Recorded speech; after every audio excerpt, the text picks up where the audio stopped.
First, I would like to say how happy I am to see such a beautiful Theravadan forest monastery in Australia. And having had ordinations here, one or more, I'm not sure, it means that the Dhamma has landed in Australia. And I'm really, truly happy about that. The place is magnificent. I'm highly impressed. And all the monks that have had their hand in this and have worked on it really need to be congratulated. And the other thing is I want to thank Ajahn Brahms for giving me this opportunity to share with you the way I've been teaching for the past 10 years. Maybe it will interest you to also hear that I myself have been doing the jhanas for much longer, but I didn't dare open my mouth and teach them because there was and still is so much controversy about it. And in 1983, I met the Venerable Jnanarama of Mitrigala. And, I went looking for him. And I was told that he would be able to confirm or otherwise whether this was correct, what I was doing.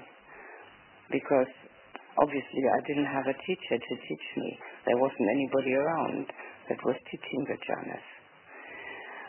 So I met him, and he confirmed and said to me, "You must teach that in the West because it's a lost art." And I said, "Yes, I will, sir." And gently and slowly I started teaching it. I started in Sri Lanka and got a lot of flack. Because if I'm teaching it, that means I must be doing it. Well, how else? So that went on for a while, and it subsided. And then when I started teaching it in the West, of course, there were people there also who had been told that they shouldn't do it. But meanwhile, that has also subsided to some extent. There's still always some questions arising, and I will outline those. The first thing to say about jhanas, in my personal opinion, and I'm going to say personal opinion when it is the other things which I say, when I don't mention that, it's not my personal opinion, it's that which is experienced. But the personal opinion is that monks and nuns have to do the jhanas. Their monk or nun life will not be satisfactory without them, for the simple reason that we have to forego many of our essential desires. When there's no sex, no music, no movies, can't go shopping, can't eat when you want to. All what ordinary people, worldlings, Puttajanas, do. And we are not so other than ordinary. But when our meditation comes to the point where we are able to have this wonderful substitute, well, that's not even well enough said.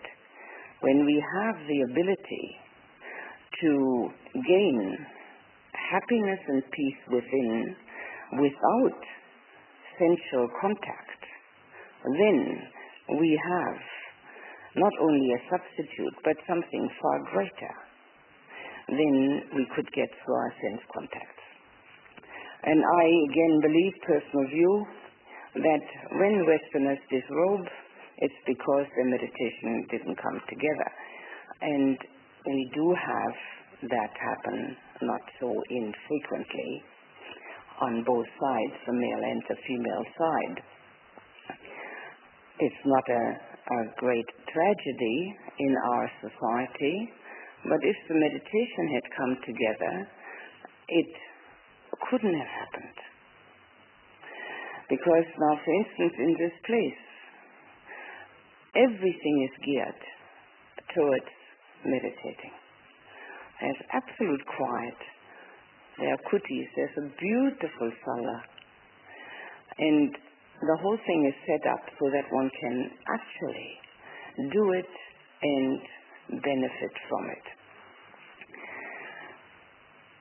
So that's the first point. We should do it.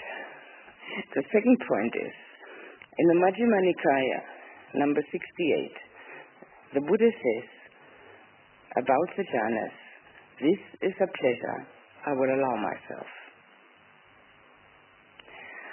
That alone should be enough to dispense with all controversy. But apparently it isn't. If one reads the Majjhima Nikaya and reads those suttas which are concerned with the path and with the meditation, it's never without the jhanas.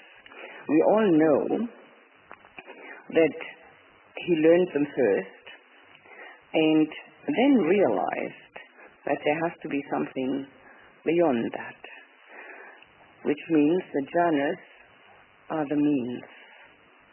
They are not the end, but they are the means. And in the Anguttara Nikaya, the Buddha actually says that path and fruit can arise after any of them, even after the first one.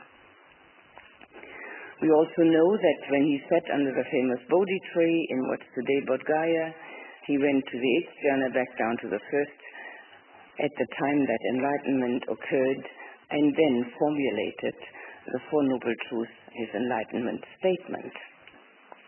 We know that on his deathbed, he went through the jhanas, and the Venerable Anuruddha stated that he died between 4th and 5th.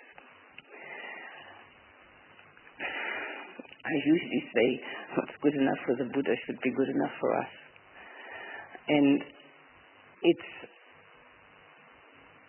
essential that we have that kind of certainty that the Buddha is our teacher and that we can emulate him. Obviously, the jhanas are not enlightenment. The jhanas are mundane. They are not super mundane. But not only do they give us the way of living without having to look for sense contacts. We're going to have sense contacts anyway. But they also give us an enormously expanded horizon and a much deeper perspective. And being the means for the mind, they are that which will get us there. They are the means because we need an undisturbed and unworried and calm mind in order to see truth. The words Kanika Samadhi and Upachara Samadhi, momentary concentration and excess concentration, were not used by the Buddha. They are commentarial. There's nothing wrong with the commentaries, but momentary concentration is what everybody has when they even dial a phone. Momentary concentration is what everybody has when they drive a car. Otherwise they'd kill themselves. Excess concentration is a little better than that. Excess concentration at least brings the mind to a state where there is some restfulness. It feels, at access concentration, upachara samadhi, feels as if one is on the breath, and at the same time there are nebulous thoughts in the background which are going by the back of the head like clouds, which of course are not, but that is what it feels like very often. If we get to that, there's more determination needed. The Buddha talked about sama samadhi, the 8 steps on the Noble Eightfold Path. Right concentration. And there's no question that that's what he meant. He meant the jhanas. And if we do take a look at the explanations that we find mainly in the Majjhima Nikaya, but also in the Visuddhimagga, we can see quite clearly what is meant by the jhanas.